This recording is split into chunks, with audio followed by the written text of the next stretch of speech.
Jadi dalam kaitan dengan kepegah liabi menau, tanya bujit hamba yang bertakwa, lalu sampaikan sebuah doa Nabi Daud alaihissalam.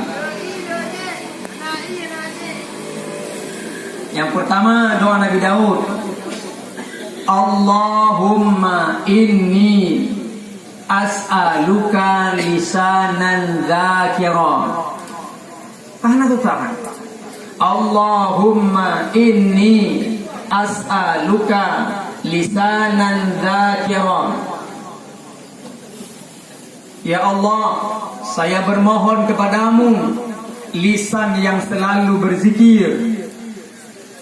Lakab Allah Ta'ala lidahnya baik sakit hati go. Barangnya kecil, kecil barangnya besar khasiatnya. Itulah lidah. Sering tak lidahnya sakit hati suami, sering tak lidahnya sakit hati isteri, sering tak lidahnya sakit hati tetangga, gara-gara sepotong lidah dendam sepanjang masa. Nyolake ba Allah mak lidah bersabi-sabi zikir. Menyo lidah sabi berzikir, tubuhnya agar jiwa jadi tenang. Ala bi dzikrillah tatmainnul qulub. Ketahuilah dengan zikir hati jadi tenang. Nyo lidah. Hilang kemesraan dalam keluarga gara-gara lidah. Takun gelako macam-macam gaduh mesra. Takun kena macam-macam gaduh mesra dalam keluarga.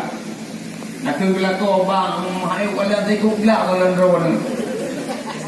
Nyo tesa gelayani nya hana ikhlas li. Ada pelayani mati kagak galan ke kaku hiu. Hilang kemesraan. Lidah, maka laki doa Allah sabi lidah selalu berzikir.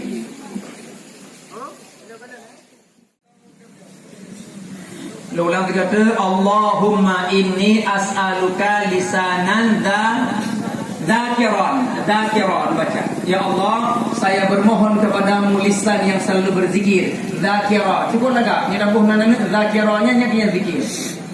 Dzakira.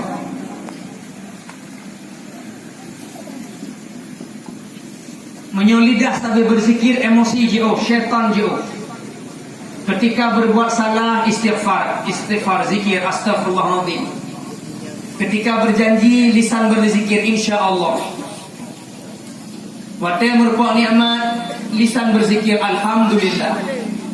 Wate na musibah zikir lisan inna lillahi wa inna ilaihi raji'un. Nya kena lisan berzikir. Di telefon lengon la kemah Allah aja lonjak orangnya la kau sakit. Kenuju inna lillahi wa inna ilaihi raji'un. Bagi rumah pun hana bengai, tapi hana pun bengai. Ha kalau meninggal bu. Lisan berzikir. Apalagi urinang di rumah sawi-sawi praktik kamu suami cukup bahagia mendengar alunan suara istri yang begitu merdu berzikir lebih dada. Kamu jak kanto merati, wo kanto merati. Tuhan senanglah kau. Praktek mampu. Ya Allah.